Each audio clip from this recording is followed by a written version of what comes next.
রাধে রাধে বন্ধুরা, রাধা রানীর পরিবারে তোমাদের সকলকে স্বাগত। আজকে আবার আরেকটি রেসিপি নিয়ে চলে এলাম। আজকে তোমাদের সাথে আমি শেয়ার করব পনির বাটার মশলা। তো পনির বাটার মশলা বানানোর জন্য আমি এখানে নিয়ে নিয়েছি 500 গ্রাম পনির। পনিরটাকে দেখো বেশ ভালোভাবে এরকম ডুবো ডুবো করে চোখো চোখো করে আমি কেটে নিয়েছি। পনিরটা তো কাটা আমার রেডি।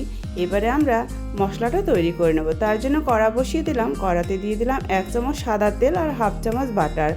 এবার দিলাম একটা শুকনো লঙ্কা আর একটা তেজপাতা ফোড়ন, আর দিলাম একটুখানি গরম মশলা ফোড়ন, যাতে আছে 2 টুকরো দারচিনি, লবঙ্গ আর এলাচ। ফোড়নটা ভালোভাবে ভাজা হয়ে গেলে পরে তারপরে আমরা দিয়ে দেব কিছুটা কাজু বাদাম। এখানে 7-8টা কাজু বাদাম আছে, আর দিয়ে দিলাম বড় সাইজের একটা টমেটো কুচি। এবার দিয়ে বেশ ভালোভাবে মশলাটাকে 1 মিনিটের মতো নেড়ে চেড়ে নেব। একটা কাঁচা লঙ্কাও দিয়ে দিলাম। যতক্ষণ পর্যন্ত টমেটোটা বেশ ভালোভাবে সিদ্ধ না হয়ে আসছে ততক্ষণ পর্যন্ত কিন্তু আমরা এটাকে নেড়েচেড়ে ভেজে নেব। সামান্য পরিমাণে লবণ দিলাম, আর দিলাম একটুখানি আদা কুচি। এবার দিলাম হাফ চামচ মগজ, দিয়ে আবার সমস্ত উপকরণ নেড়েচেড়ে সুন্দরভাবে আমরা ভেজে নেব। এখন দিয়ে দিলাম হাফ চামচ জিরে গুঁড়ো আর হাফ চামচ ধনে গুঁড়ো,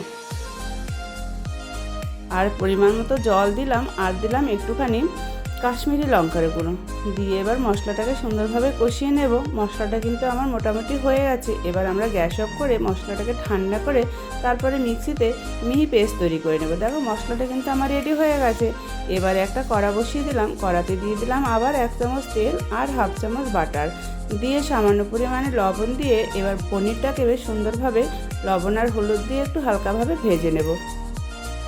যেহেতু এটা পনির বাটার মশলা, তার জন্য কিন্তু একটু বাটারটা একটু বেশিই লাগবে।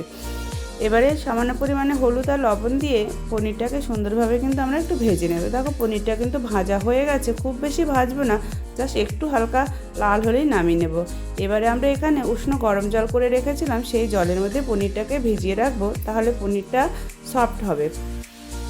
এবারে আমরা ওই কড়ার মধ্যে আবার একটু তেল দিলাম আর একটু বাটার দিলাম, দিয়ে একটা শুকনো লঙ্কা আর তেজপাতা ফোড়ন দিলাম।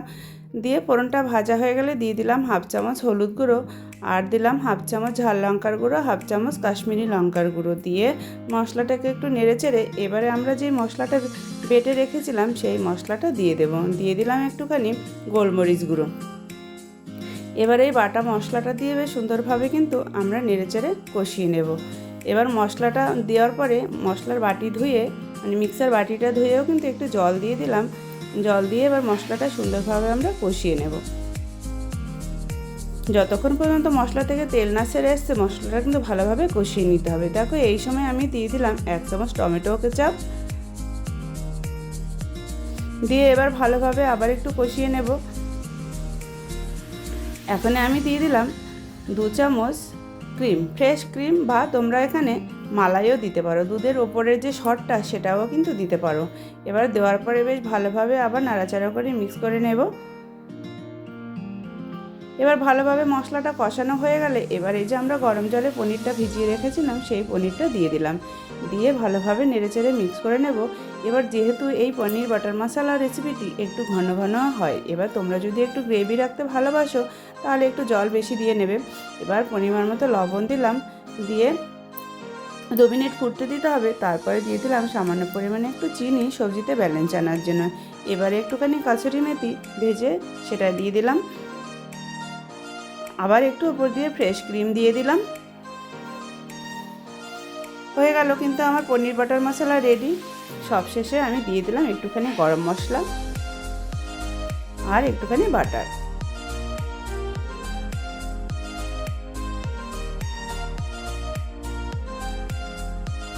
পনির বাটার মশলা একদম রেডি। এবার আমি তোমাদের সামনে এইভাবে পরিবেশন করলাম। তো পনির বাটার মশলা রেসিপি তোমাদের কেমন লাগলো তোমরা আমাকে কমেন্টে জানিও। এই রেসিপিটি রুটি, পরোটা, লুচি, পোলাও সব কিছুর সাথে কিন্তু দারুণ লাগে। রেসিপিটি যদি ভালো লাগে লাইক, শেয়ার, কমেন্ট করো। আর এরকম নিত্য নতুন রেসিপি পাওয়ার জন্য আমার চ্যানেলটিকে সাবস্ক্রাইব করে রাখার অনুরোধ রইল। আজ তাহলে আসি বন্ধুরা, দেখা হবে আবার আরেকটি রেসিপি নিয়ে। রাধে রাধে।